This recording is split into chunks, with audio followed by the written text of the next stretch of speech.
Okay, that will be good.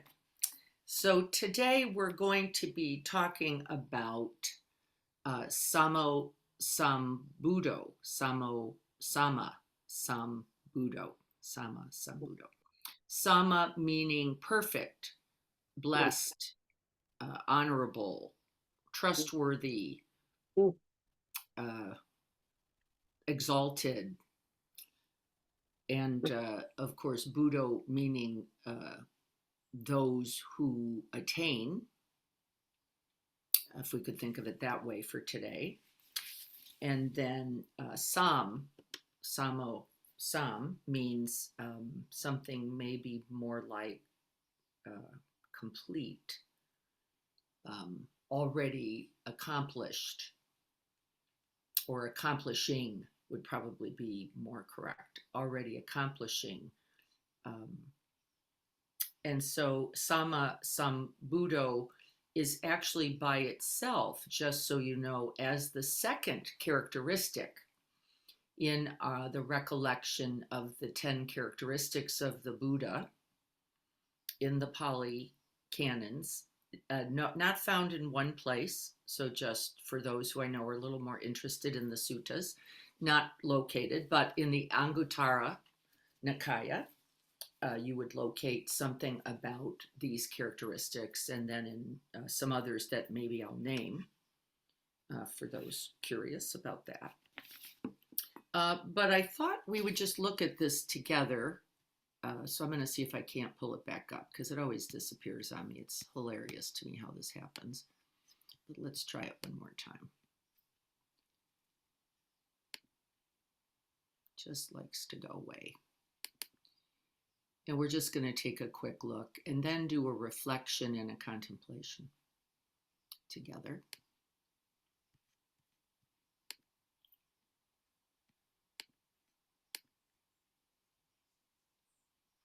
So I'm hoping you can see this. Yeah, thanks, Janice. Yeah, okay, so we've got to look at this. So the SammaSamBuddho, we've already offered what that reflection means. We've already said that it is a part of the 10 reflections. It's actually the second of the 10 reflections. And I'll explain more why. The first reflection, just to recollect, simply means reflecting on the Tathagata. The Tathagata is the one who is thus come, the one who is thus gone. I think you could say everywhere. Thus coming and thus going, everywhere, always, possible, present, potentially awakening now. So we don't get this idea.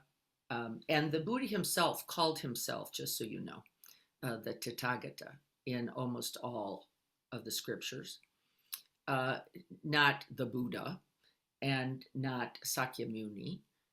He referenced himself as Tathagata, the one thus come and the one thus gone. And for me, that meant, if you could imagine this, if you're not just thus come and not just thus gone, you are just thus here, right? Just like right here. No past, no thus gone. You're not, this is no longer, I'm just fully present, is the way I understand that phrase. And I love that idea. But we've already covered a little of this. The SammaSamBuddho, actually, I'll tell you, this is the one I relate to more. I certainly don't have any sense of having pure conduct. We're going to look at that next. Pure speech, no, I've not pulled that off close. But what is true that connects me to this particular characteristic is that I understand the idea of being what we call self-learned, not having learned it by doctrine, not having learned it by another, not taking anybody's word for it, not attaching to a dogma at all. And so, of course, as you know me, you know that this is something I hold very dear, which is I don't actually like the idea of being a Buddhist. I think it fails us miserably. And I believe these teachings, as well as other teachings, are pristine. They're truth telling.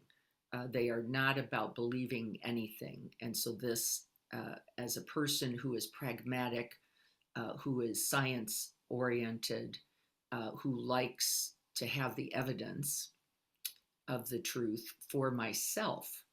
I don't what anybody else said until I can see that. It's like, well, I don't know that yet. By the way, it also doesn't mean it isn't true, does it? So the SammaSamBuddho quality is curious, interested, uh, committed to the aspiration of attaining the truth, the Dharma, but is not looking to anyone else for its evidence, is very much committed to the truth themselves, seeing it for themselves with their own insight. It even says they're without the teacher, without a teacher. Um, that doesn't mean life is not a teacher. That does not mean others are not valuable. That does not mean Joko was not instrumental in staying with me while I invested and continued on the inquiry to where is the truth of this life, and where is the truth of suffering, most primarily at that time. And she, in her joke, as I said a little bit on Saturday, she said, "You are so smart and so slow." Slow in that it was going to take all the rounds, isn't it? It takes for us all. She was actually saying that as a joke, and I understood it to be such. Actually, she was parroting what I was saying, which is, how long is this going to take? I keep beating my head on this same rock. Like, when do I finally wake up? And her retort was, "Yeah, you're so smart and so slow." Because it takes exactly the moments, doesn't it? Exactly the suffering that it takes, exactly the repeat, rinse, repeat again, in exactly the same habit formations, with exactly the kleshas we are conditioned to play out, with right as many times as it takes. And my frustration about, again, really, still, again, like, when do you get it? Like, I know this is true. I already have the insight. And she was very clear. Insight is essential to the path and is not sufficient. It is not sufficient until you can renounce the habits of the body, uh, speech, and mind, and really continue to do nothing, as I would say is the truth. Begin with doing nothing, but recognizing that the old way is no longer of benefit. And this is on the path, and I hated the idea of doing nothing. I'd rather, put my foot in an animal trap, because doing something always felt better. And so the idea of doing nothing on the path was actually terrifying to me, and essential. And that was the slow. No, I'm not going to do nothing yet. I'm going to go the wrong way again before I do not. And so it took all the uh, understanding that it took. And so this one for me is especially, like, as long as it takes, as many lifetimes, as many. And then the part that she understood is that you will be good at teaching this because you understand the truth of the path, because it isn't a straight line. You're going to have a lot of compassion for people who go round and round and round and round, without impatience, without frustration. It's true. It's true. It takes all the time it takes. From the schools, the SammaSamBuddho, besides being the one who teaches, is understood to be that which is required Yeah, I do mean that. It's required that you see this for yourself before you can teach it. And if you heard it from somebody else, even a exalted teacher, it's not sufficient. And if you just take somebody's word for it, it's not sufficient. And so this was understood to be essential. And then one's willingness to commit oneself in SammaSamBuddho to others, clarity, others, compassion, others in the teaching was also understood. You'll see some other forms of Buddhas under there. The silent Buddha, self-awakened, who does not teach, and the Buddha who learns from the guidance of others. And this is all good. It's just not this one. So then we see here just some of the writing. And this is a part, this Pali Canon reference in number 2. This is a part of a chant. And the chant goes, Bhikkhus, the Tathagata, the Arhat, the fully enlightened one, the SammaSamBuddho, is accomplished in true knowledge and conduct, sublime knower of the worlds. And this is recited frequently in monasteries and temples. And so keep that in mind. I'll be reciting that a couple times here. Blessed is the arising of the SammaSamBuddho, again, part of the chant. Blessed is the teaching of the Dhamma. Blessed is the harmony of the Sangha, another part of the chant that is also beautiful. There's that idea of where the words come from, what they mean. Here's the qualities, and then we'll sit. The qualities are no other, self-taught, not by any other word, self-awakened, knows and sees reality as it is, even when you don't like it, particularly the truth of suffering, the causes of the suffering that you come to see in yourself, as well as the end of suffering and the path to the end of suffering. Possesses the 10 powers, understands these essential concepts. We don't need to go into those today, but just know and possesses the 10 powers, including the understanding and the recollection, it says, of rebirths. Now, I used to go, really? Recollecting rebirths? That means past lives. I don't know. I don't have too much evidence for this. And then I came to understand it more fully. I was very, very limited in my idea of rebirth.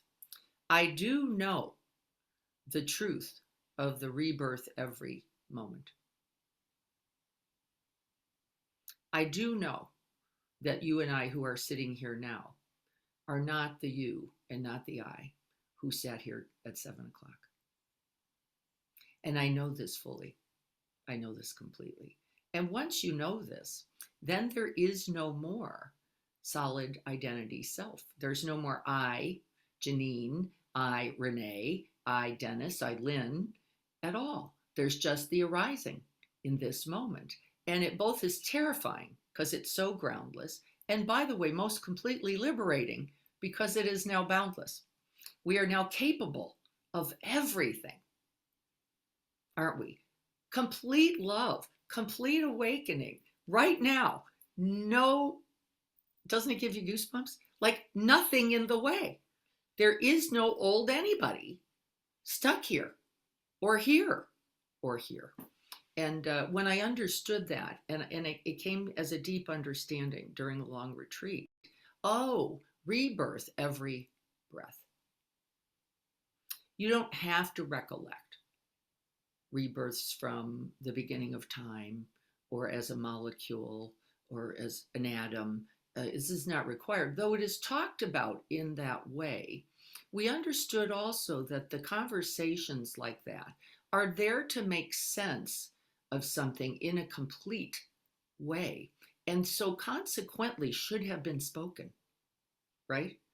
Should have been spoken, not just about rebirth this moment, Rebirth every moment from the beginning of time.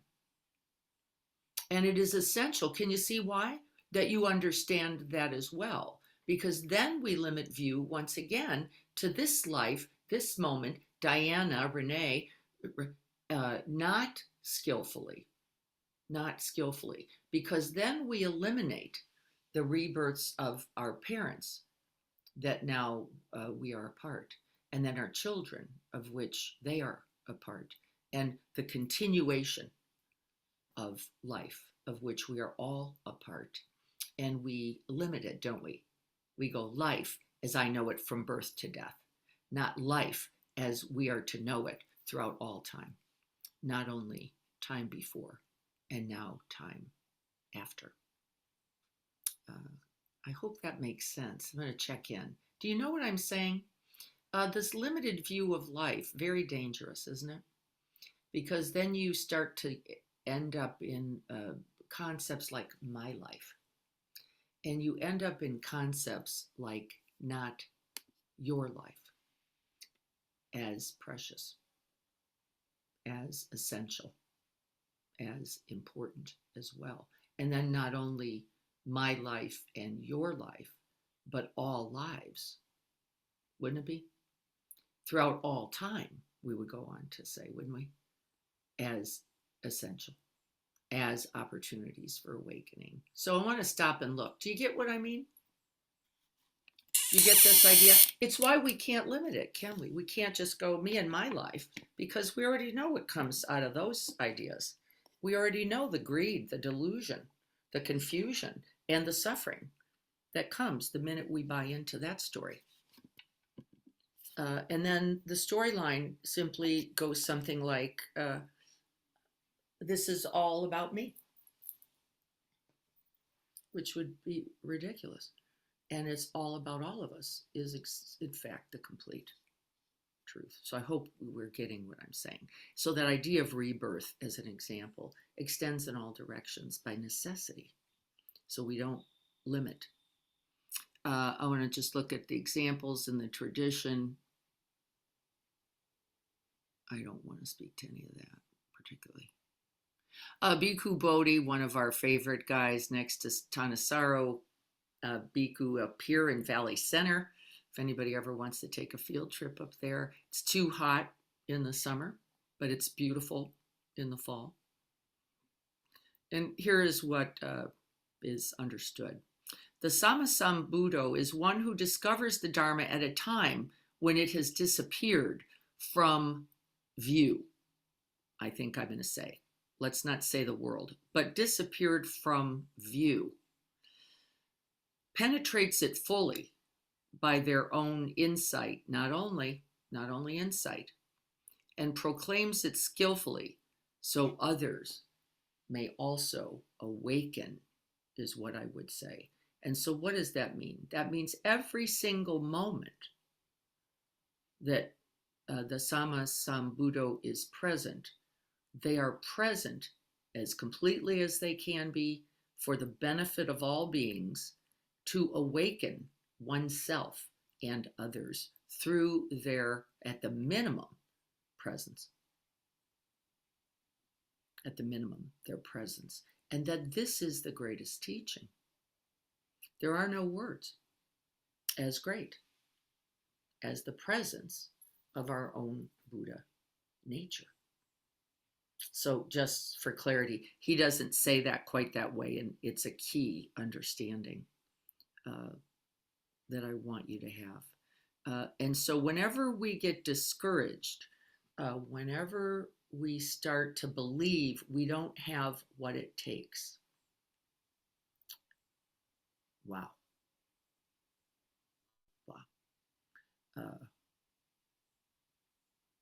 We step right in the way, don't we, of our own Buddha nature. The minute you buy into that storyline, you have diminished your reality and the potential. And so we don't, do we? We go, nope, we're going anyway. Nope, we show up. Nope, the presence is the key. Even when you can't figure out who to give the burritos to, you show up, right? And the Buddha is there in the showing up, in the presence, in the it's okay. We're learning, growing, going to get better in the next moment from these insights and from these understandings. And then think about all of the cost in every moment where you pulled something back because you didn't believe you were enough. How many billions of times we didn't go forward? We didn't stay present. We didn't because we were wrapped in some diminishing storyline about what we couldn't or wouldn't or do. And the consequence of that is the karma, isn't it? The consequence of not understanding. It is always you. It has always been you, and it will always be you who is awakening you and others. And that we, in the taking of that on, there is no ego in it. This isn't for anything about just you anymore. And we wrap ourselves, don't we, around just me when we go, I am not enough. That's the most egoic, almost always thing you could possibly do. It's all about me, even in my not enoughness. And it's tragic, isn't it? Bhikkhu Bodhi again says in a book I have, what distinguishes the Buddha from even the highest arhat is his perfect comprehension of the Dharma. What Dharma? The Dharma I just said. That you are the one. That Dharma. That one Dharma. It's you. It's you who shows up. It's you who brings the patience, the love, the compassion, the wisdom, even when you can't, you know something, it's you.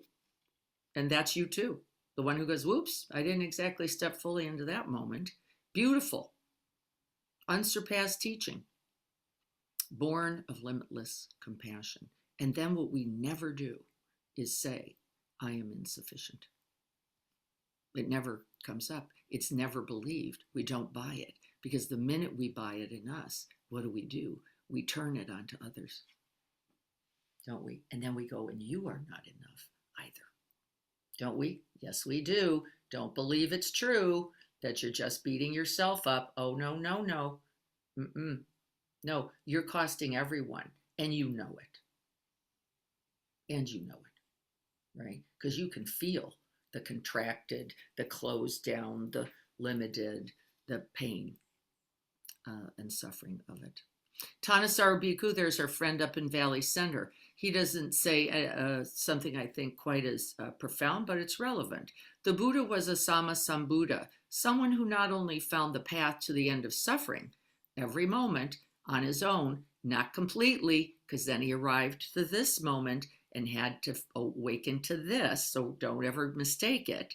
You're still awakening every moment, the new one, every moment. I'm present again. Every moment I assess conditions and potential and possibility and capability, but also had the skill to teach it. And remember, the teaching simply means by one's own presence. Maybe never a word is spoken. And in fact, I think in our time, certainly, and in our the work we are undertaking now in compassionate action, I would be distressed to see somebody start to talk about Buddhism to our Philibelly folks. Well, this would be insane. You could be the Buddha, though, and in fact, aren't we? We are. And yeah, do I now need to start talking about?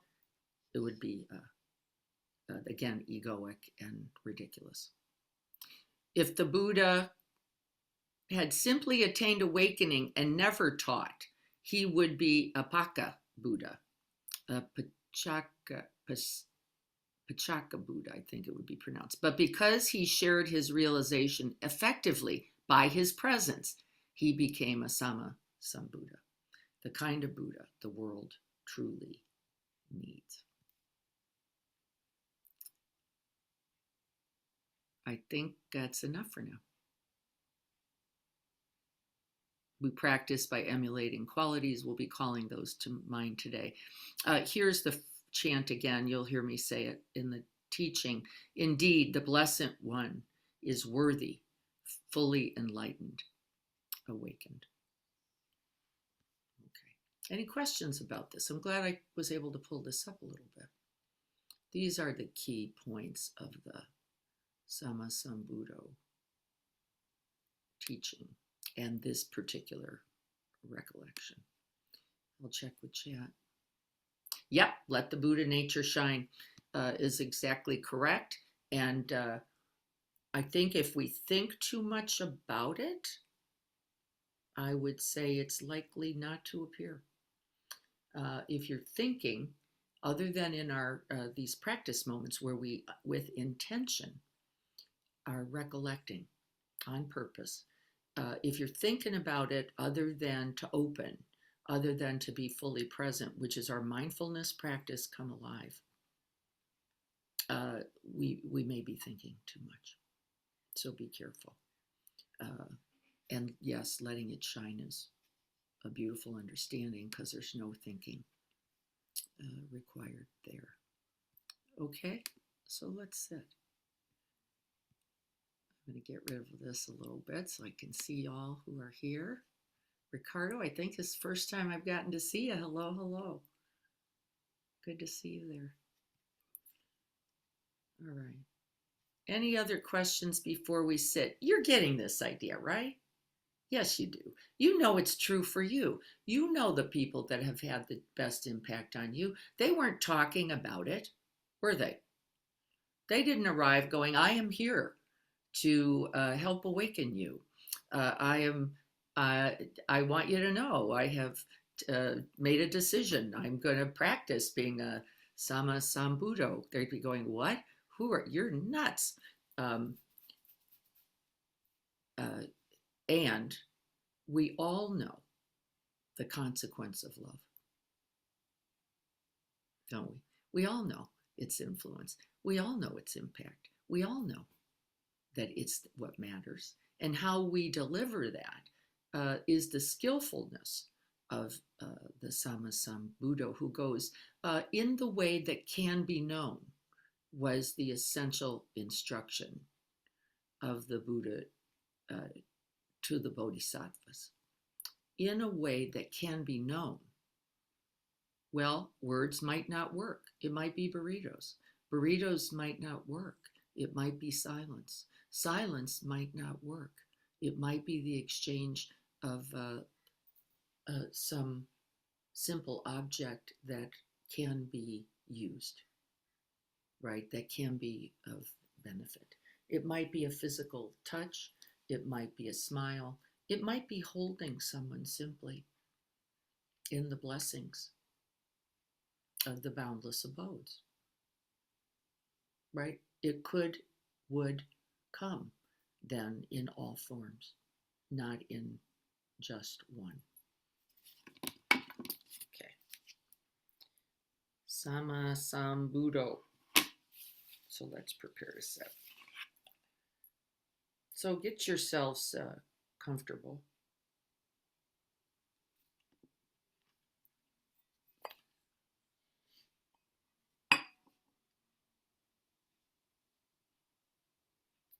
I'm going to pull up the phrase because I want to be able to recite it for you.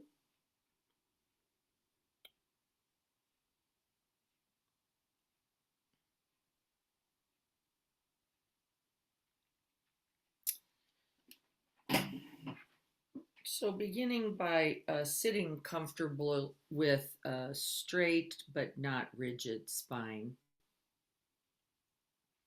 Hands comfortably in your lap, resting on the legs.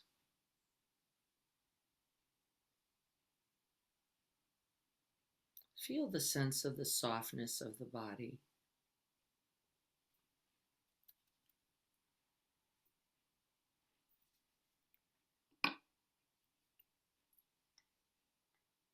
And then recollecting this bodhicitta heart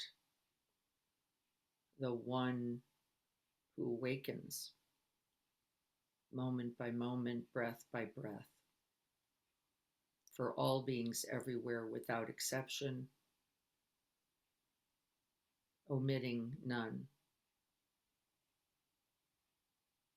awakening us and freeing us all.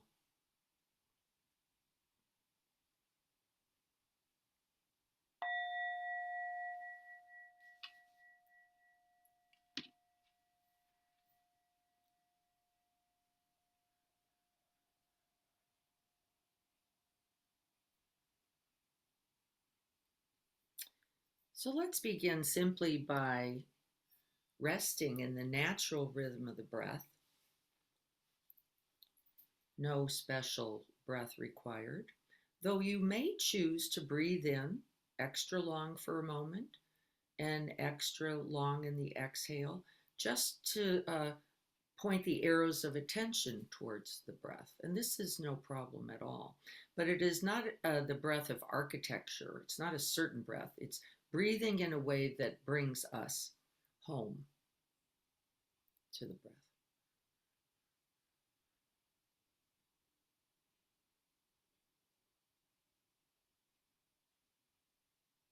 With each out breath, we relax the body, inviting the whole mind into greater activity by the whole mind body taking on the qualities of mind, not just body.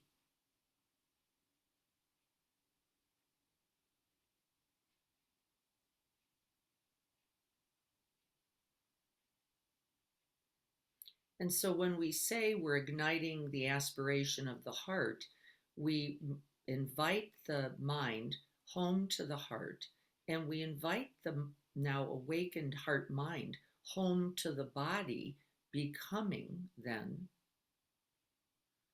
the whole of us, every cell pore, every hair, every sense organ, becoming awakened.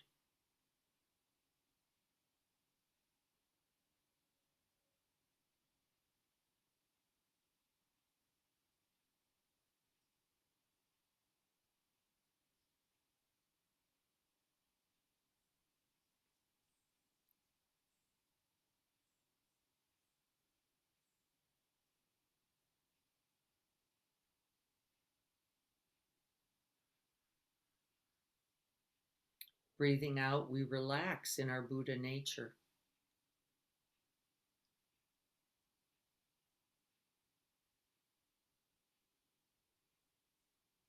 Breathing in, we awaken it once again.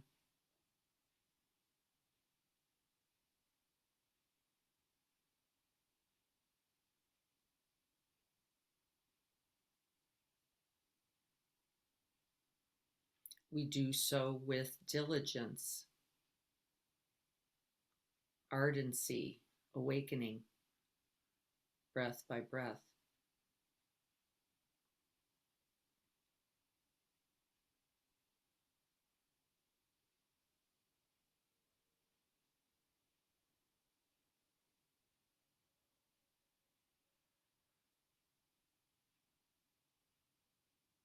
It is the most natural breath, nothing else but awakening required. Knowing that you're breathing in, knowing that you're breathing out.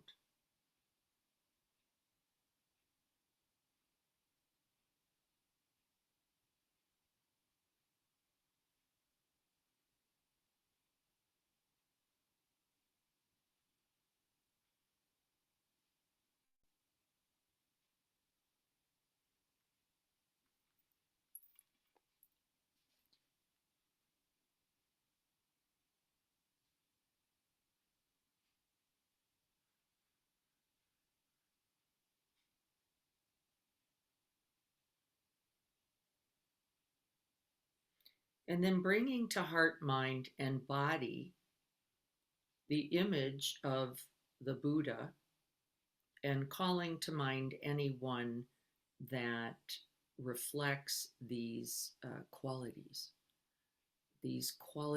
of presence.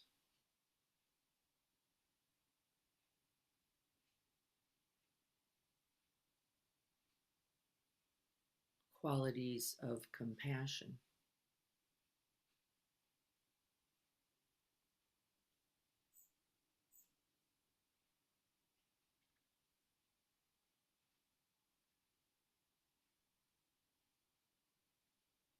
You know their care about the truth of suffering and their commitment to its end.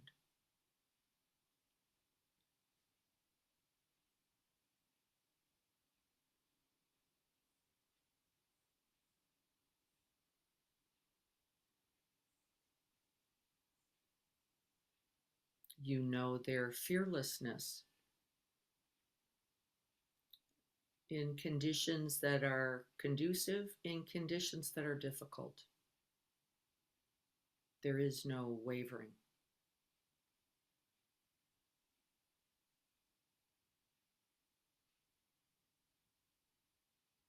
This may be one being, it may be um, historical image for you that evokes these qualities for you, a person, an amalgam of persons, a pet.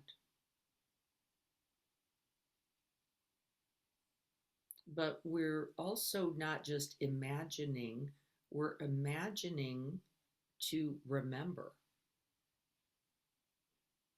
these qualities in you.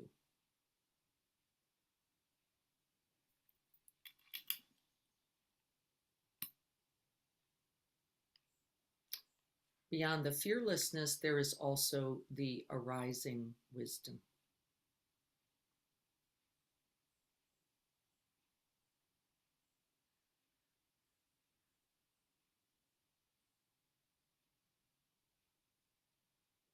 And this would be a quality.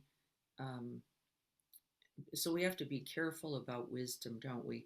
It isn't because this is a being that knows everything beforehand. This is not possible.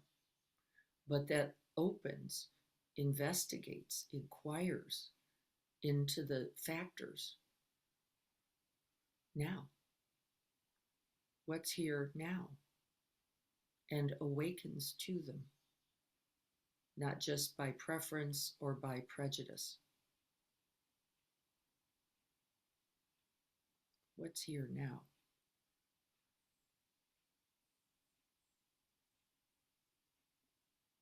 This is primordial wisdom.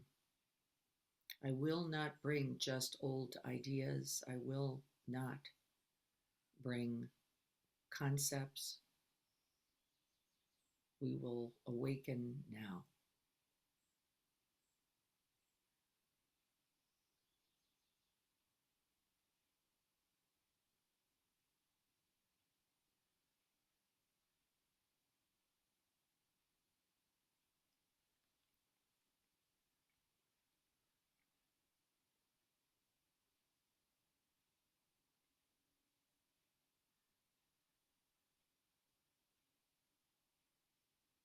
And then silently to yourself, and also through listening, we will recite the English version of the SammaSamBuddho chant.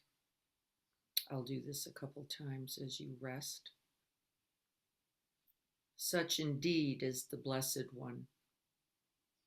They are the worthy ones, the fully and perfectly awakened ones, perfect in true knowledge and conduct, the well gone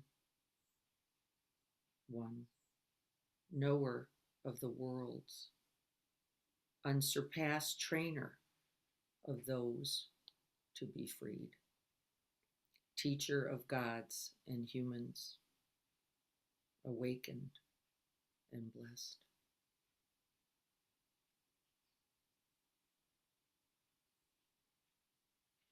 Remembering we can recollect those who have held these qualities, who we know.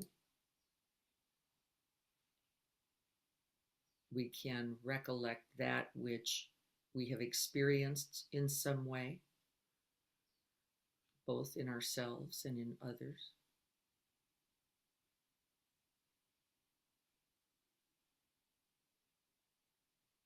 We can recollect these qualities beyond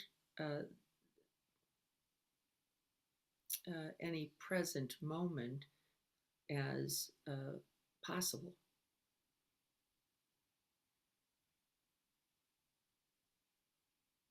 Even if we don't yet have a perfect experience or perfect insight, we can say, yes, this is possible.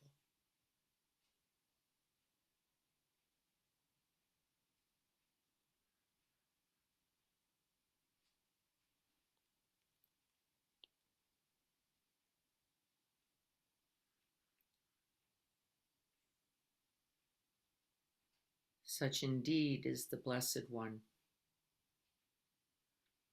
They are the worthy ones, the fully and perfectly awakened ones, perfect in true knowledge and conduct, the well-gone ones, knowers of the world, unsurpassed trainer of those to be tamed or freed, teacher of gods and humans, awakened and blessed.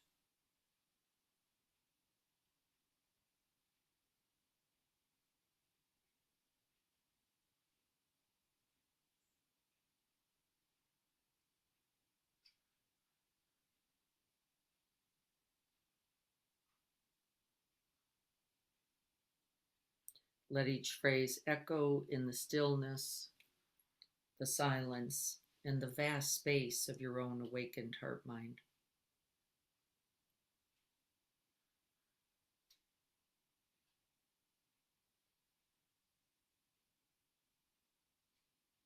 Let each breath vibrate throughout the whole mind body being the truth.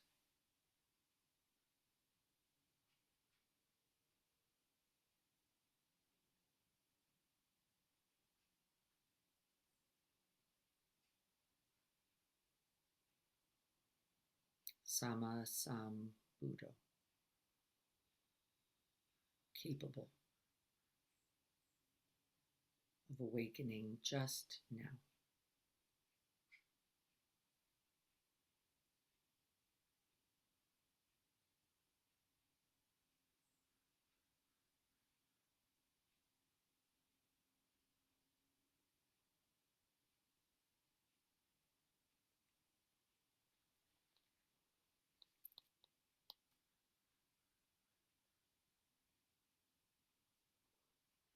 Such indeed is the Blessed Ones.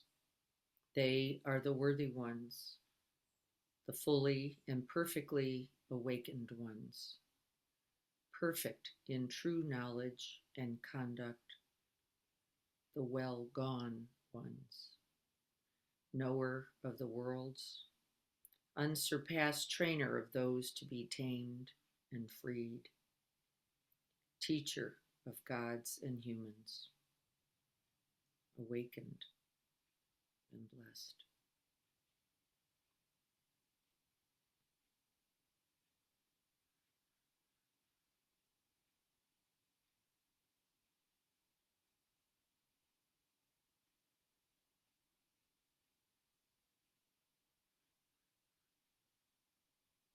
And then reflecting on the characteristics of SammaSamBuddho, the one who through direct experience attained awakening, through direct insight, no concepts,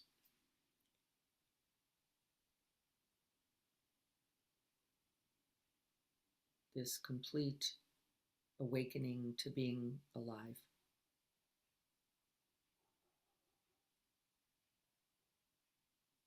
and then understood it to be the Dharma, the truth of all beings, pained like this.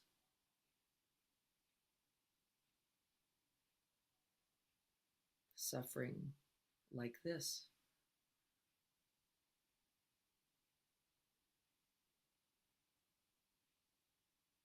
Compassion like this.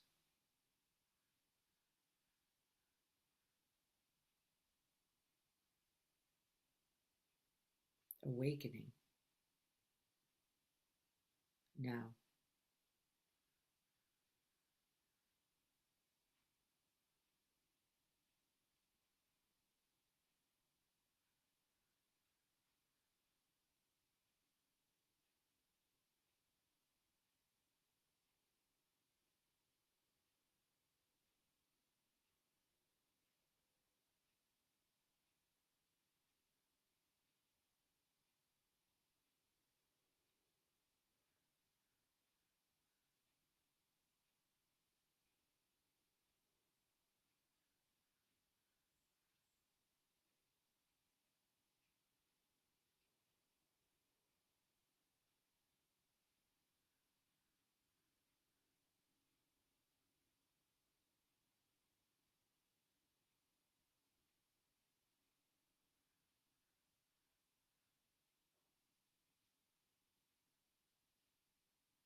And we set the aspiration again and again.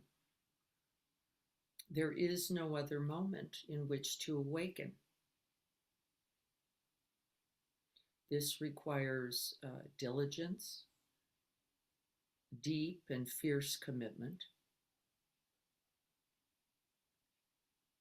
and the understanding, the truth that you are capable.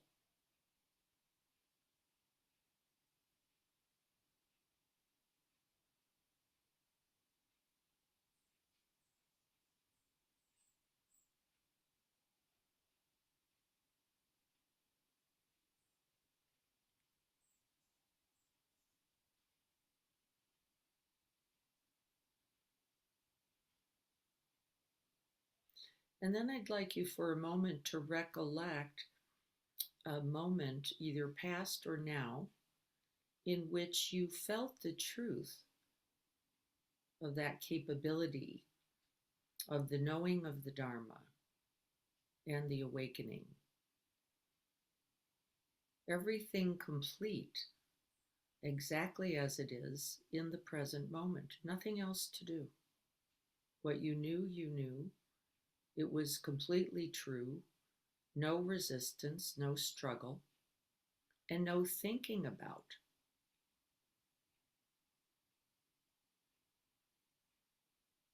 A moment of insight, of clarity, a deep moment of love or listening or presence. Just fully here.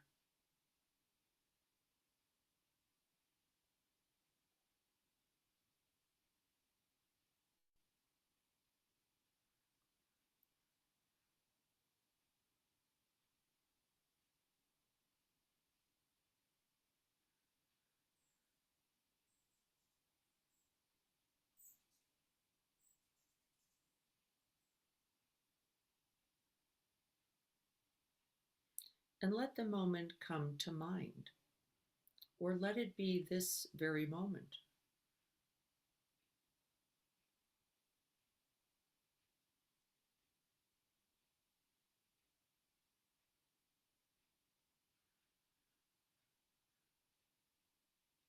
cultivating these very qualities.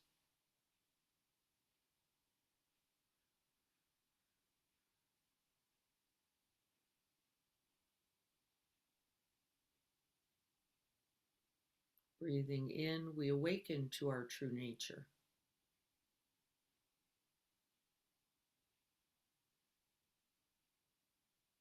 Breathing out, we rest in its goodness and commit ourselves wholeheartedly. Again,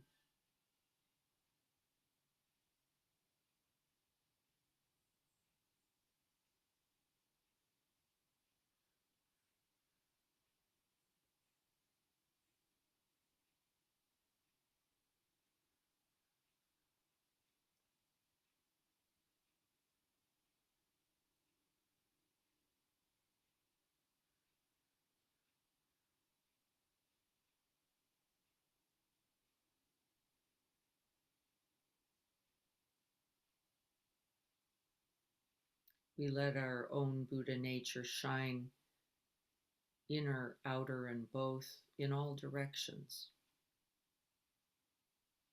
There's no special way to be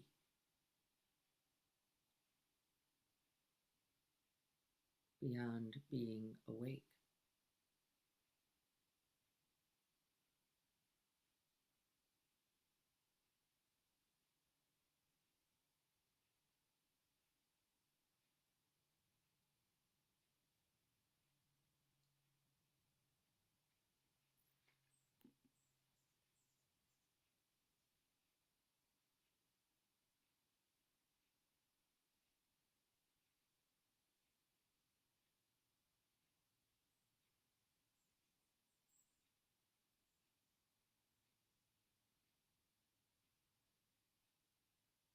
Let these qualities arise each moment, each breath in your own heart and mind. Do not distance yourself from who you really are.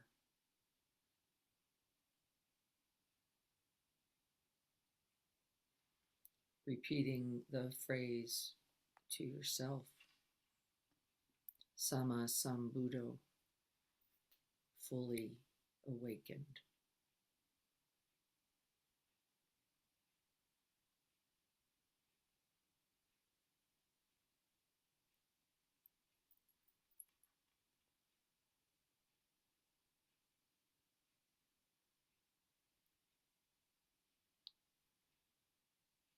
SammaSamBuddho, fully awakened now.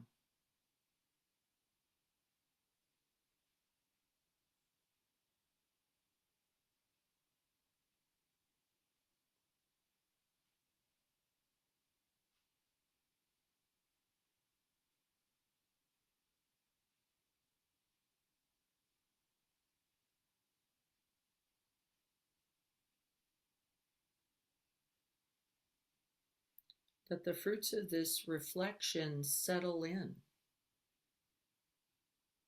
into the body, into the breath,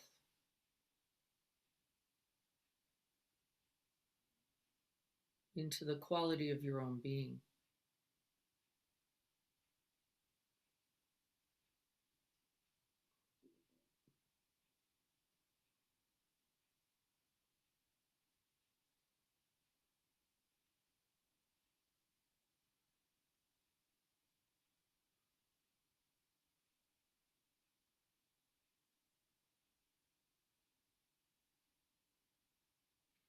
May this remembrance of our true Buddha nature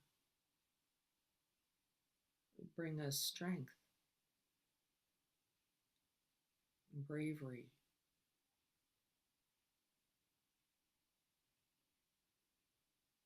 Let it offer us and others compassion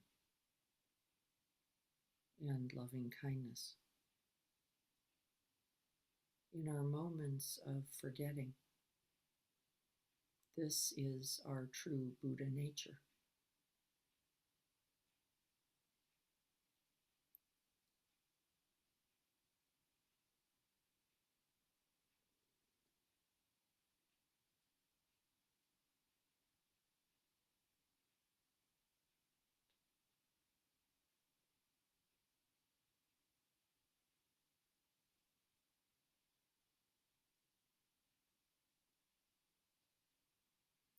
May all beings come to know the peace and liberation of their Buddha nature.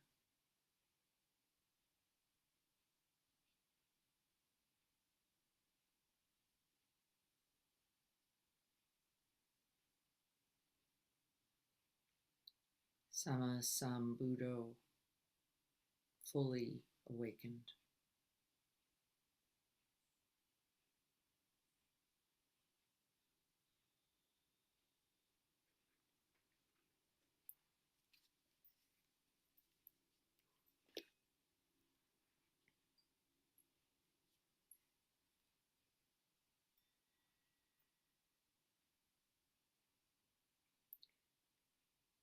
May all beings be happy. May all beings be free, seeing their own Buddha nature.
So I'm a little curious.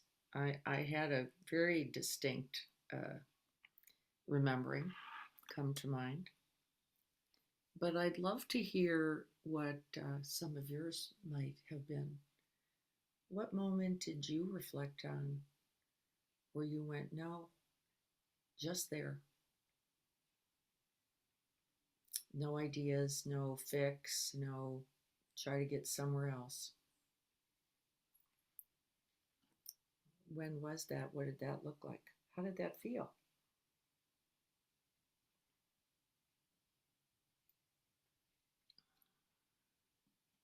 Anybody like to share that?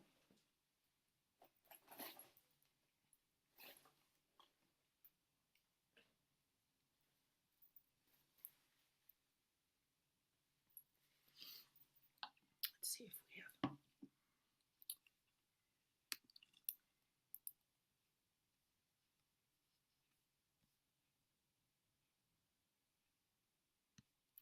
So I'll share mine, and then you guys gonna make you share yours. Uh, Recollection, and it just came spontaneously. There wasn't a lot of thought about it. Uh, was a moment with my son Tyler, who was ill for probably a year, and as he was not well, he was getting more fearful, more anxious, more fearful, and more anxious because there was no clear understanding of the illness. It wasn't making sense. They were Okay. trying things. Yeah. Somebody's on who probably didn't mean to be. I'm gonna just make sure we're got everybody off for a second. And he was becoming more and more anxious and more shut down and more fearful. And he actually, it was a very spontaneous moment in his old bedroom. I have no idea why we were back there. And he really looked at me and he said, Mom, I'm afraid I'm not going to be okay. I'm not going to be okay. And in that moment, there was no thought. I didn't reassure. I didn't go, yes, you are. I just looked at him. And the look was, of course, you are going to be okay. And that didn't mean he wasn't sick. I didn't mean he wasn't going to go through whatever the human body was going to go through. I meant, but we're going to stay here together in love. Whatever else is true that we couldn't know. And in fact, wasn't very important to know. And I saw him look at me. And I saw in the moment that he knew exactly what that was, which is that was going to be it. It doesn't mean it goes well. It doesn't mean you don't get sick. It doesn't mean there's a cure. It just meant there would be love in it, and that we would commit ourselves wholly to that. And by the way, soon after, accidentally or not, who can say? I don't know. Soon after, out of slightly what appears to be random, but of course not, contact with our physician, she goes, oh, I know exactly what this is. And in fact, she did. After he'd been to a billion specialists, and it was amazing, kind of, but not because we got busy, or not because we got all the specialists lined up, and not any of that, because we rested, I think, finally, in the truth, which is, yeah, there may be parts or all of this life we have no complete authority in, and we can hold that together too. We can, and we did. However it would have gone, I am very, very clear, would have been workable and not necessarily preferred at all. And that's just likely one of the billion, right, that it takes to remember.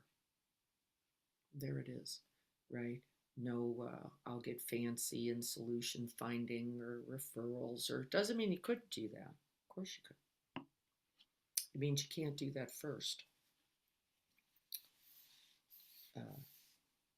And so I know that you all can recollect that as well. Beyond thinking, beyond fear,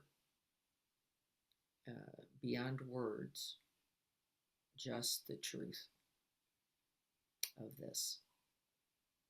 And keep recollecting it. It is an essential practice in SammaSamBuddho that we remember our capacity and commit ourselves again and again to it. And there were a few possibilities here for how you too can do that by recitation, by recollection, by repeating just the phrase SammaSamBuddho, fully awakened,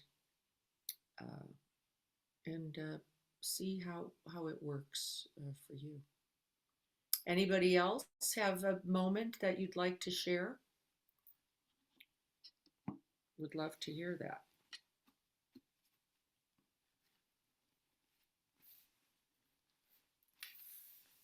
I know you've had them.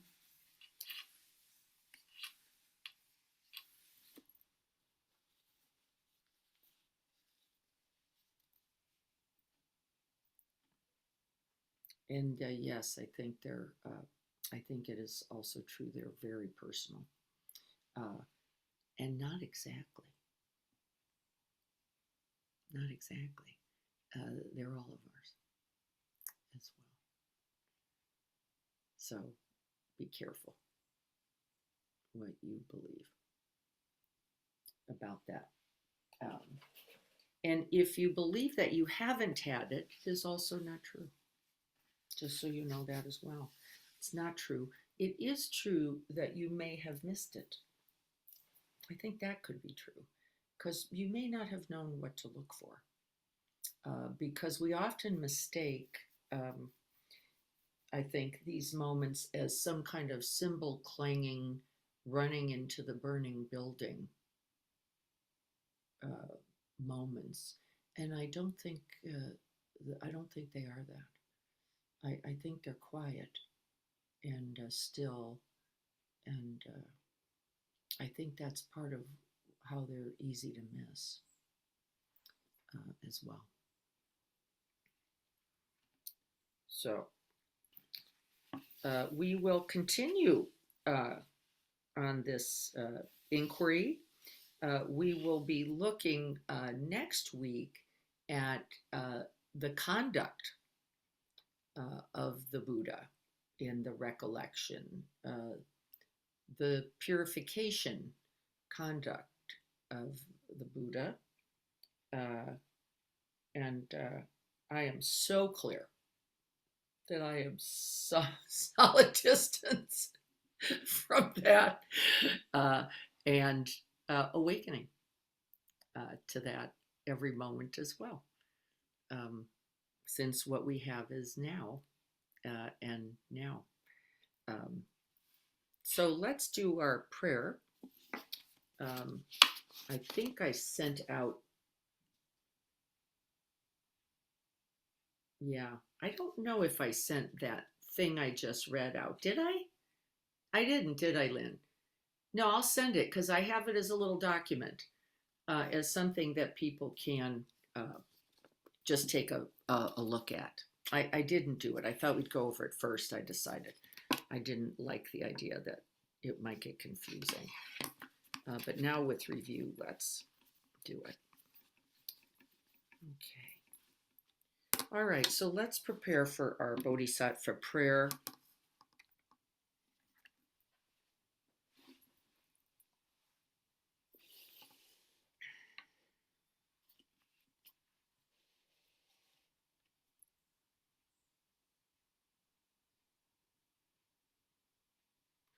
Once again, inviting that fully awakened quality of Buddha nature, the awakened heart, the awakened mind, the fully awakened body, embodying awakening.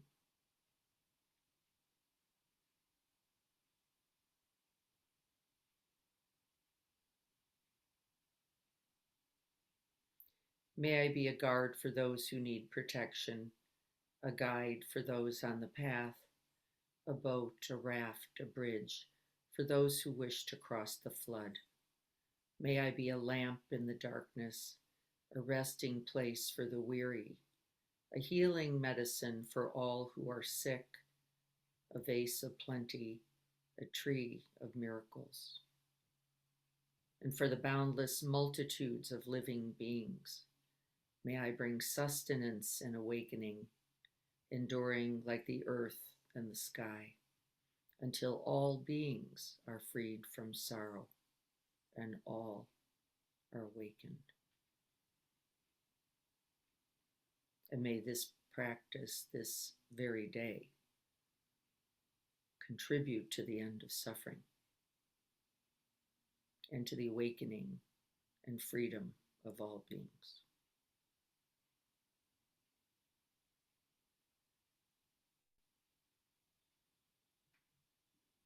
And may it be of benefit, and may it continue.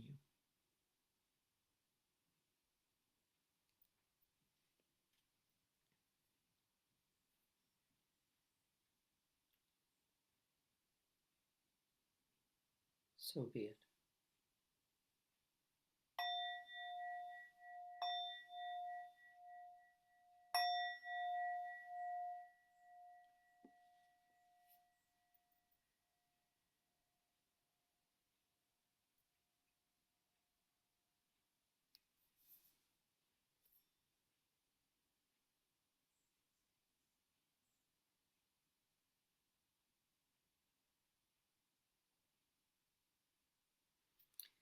Thank you all so much. Yes, I will send out that little thing that I did. I will send it to everyone. I think I know mostly who's here. Ricardo, if you would write your email back for me, I have it, but I'm not. I don't know if you're getting it. It's not coming back. So, but I just want to make sure that I have that correctly. Everyone else's I have. And so I will thank you so much if you'd put that in. And so next week, looking at the conduct of the Buddha, the awakened one, and what qualities. Okay, I do have it. All right, that is the one I've got. So thank you so much. Hopefully, um, you're getting some things, and we'll get this as well. I will see you all on Saturday here in the garden with the yoga mat. We will do a short sitting, probably 15-20 minutes, and then move right into our Liz offering her beautiful yoga flow practice. I will likely be sitting in a chair for the yoga because I still have an injured Achilles, and there is no one right way to do it. So don't go, well, if I can't do nope. However you can do it is exactly the right way to do it, and that's all possible. So I look forward to seeing you all then. And I think Lynn would ask me to remind people that we are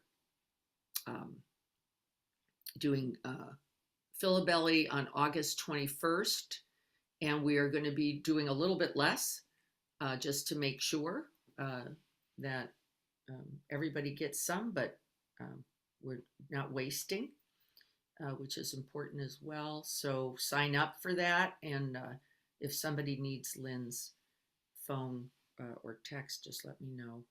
And it's in the newsletter. Ricardo, if you didn't get our newsletter, or anybody, let me know that also, because it went out yesterday. Did everybody get that? I'm looking at Renee and Lynn. Yeah. Lynn, did you get it? You didn't look yet, maybe. Ricardo, will you I look? was I was on last night and I didn't see it, but I will look again. Okay, I, Tanya and got it. maybe Okay, Kelly got depending it. on the time you sent it Tanya out. got it. Yeah, I sent it late, Yeah. so So she very likely didn't necessarily get a look at it. yeah.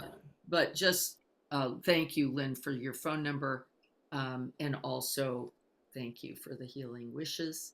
That's happening every moment. In fact, Phillies, or not, uh, it's all possible. So thank you all so much. I look forward to seeing you on Saturday. Hope you can join us. Be well, everyone. Take care.